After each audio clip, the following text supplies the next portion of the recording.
Making simple, shitty house music like that is so much fun. Yeah, I think that's also one of the advantages of working from home, it has to be said. Being able to just like spend half an hour playing something quite like physically tiring, and you get all of that kind of endorphin flow going, because it's a lot of breath. And then just like 20 minutes or 15 minutes just like sitting there, just being that, and then getting back to work. That's a real nice motivator. Yeah. Let me see how Granville's getting on.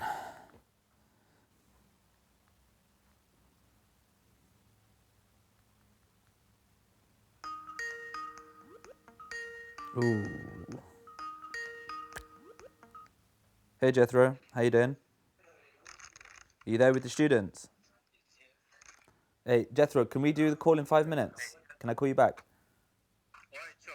Yeah? You let us know. Okay, I'll let you know. Okay, sure. Alright, see you in a bit. Okay. Bye. I haven't always wanted to build my own company. It's something that just happened. All of the companies that were kind of in the direction that I wanted to work were doing something different to what I wanted to do. And so I kept on looking around and trying to find these different ways of doing things, these people taking a different approach. And I just wasn't finding that. Or the other one was that the people who were doing it often didn't really have a job for me. So I'm going to have to make it myself. I stay in Lusaka, specifically Tendere East. And in that place, there are a lot of challenges that people face when it comes to water, electricity, almost everything. So it's quite a challenge living in that area. Yes. As a community, we experience a whole lot of hours of load shedding. So that time of the day, there will be no electricity. I wake up in the morning, my phone is very low, shutting down. And in order for me to find a place where I can charge my phone, I have to get on a bus.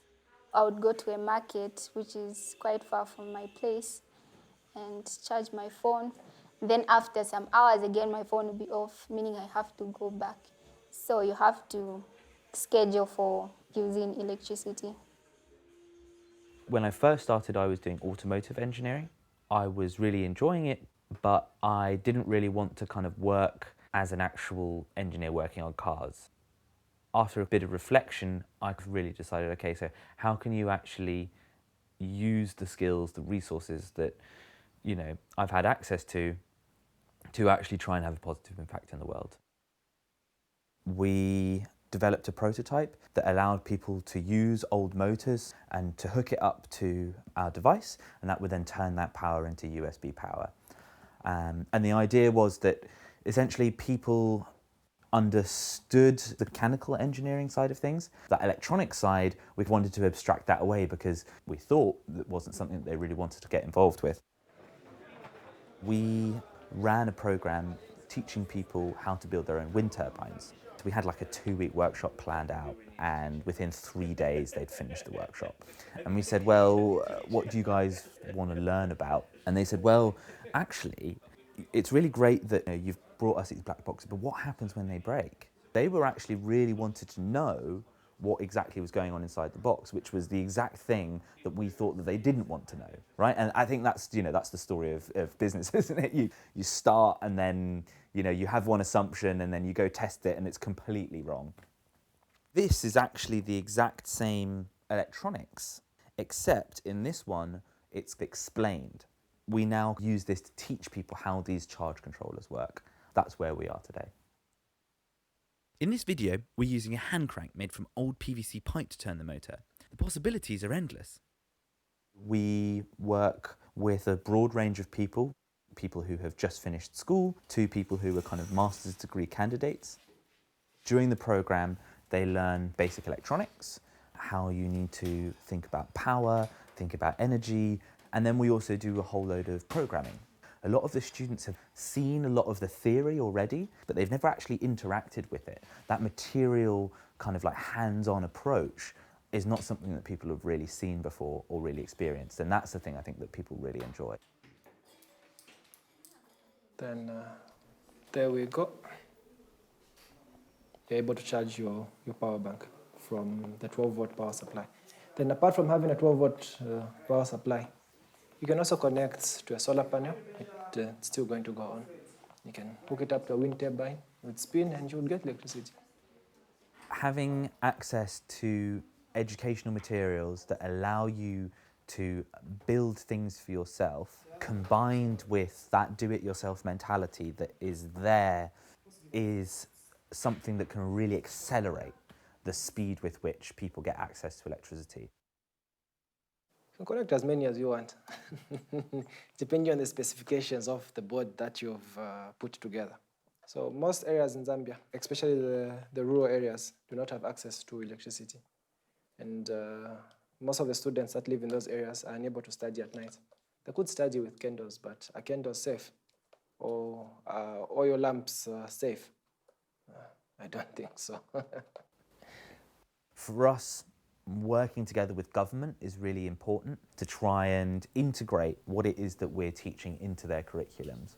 And the reason for that is that if you can teach people electronics, computer coding, all of these kind of 21st century skills, it means that they are able to solve a problem that they actually have around them.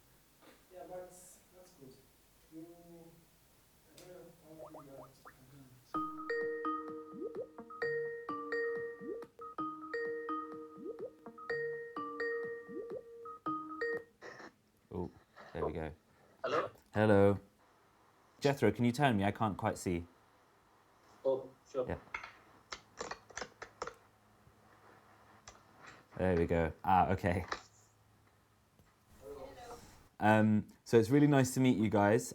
It would be really good if we could maybe just go around and you guys could all introduce yourselves, and then I can introduce myself as well. Yeah, it'd be great to kind of get to know you a little bit and hear a bit about you guys. So, yeah, who wants to go first?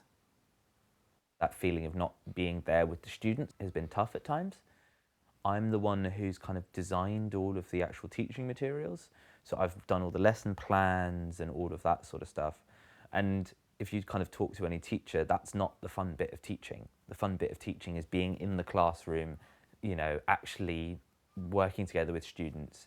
It does feel like holding back of that, yeah, which I think is tough.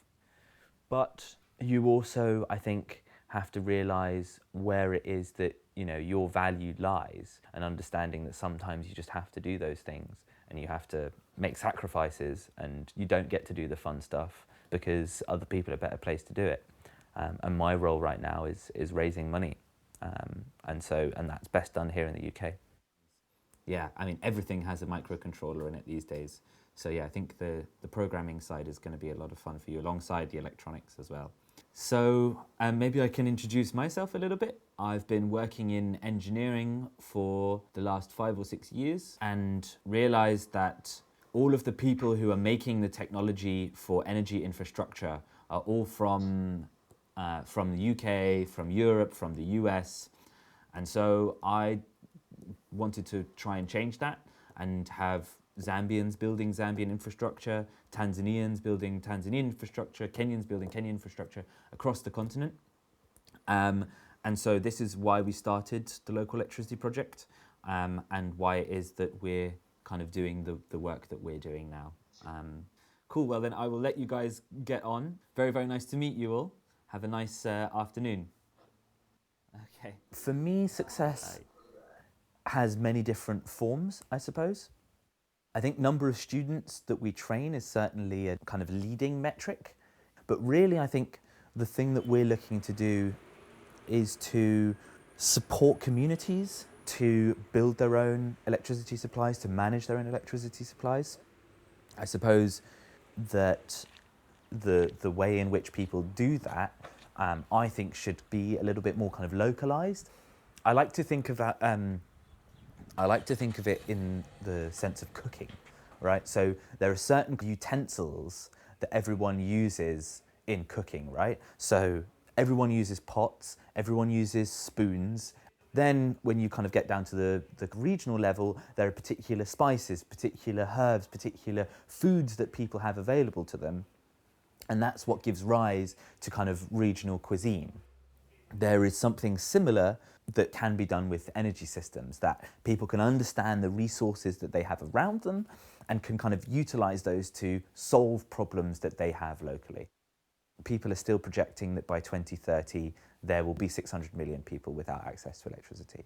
And that's because population growth is outstripping the speed with which people can improve access to electricity. So why not harness some of that population growth to actually solve the problem? Why not give those young people the materials that they need, the knowledge they need? There is so much latent potential there, and all of these young people who have the drive, who have the intelligence to actually do it, but don't have access to that education or those resources at the moment. It's been very interesting because I was thinking it's going to be very, very hard. My practical work is very easy. I'm going to teach a lot of people on how to generate electricity according to what I've learned myself. You know, there's so much to be learned, and a lot of this really is about learning from other people, bringing in other mentalities into the way in which we develop technology.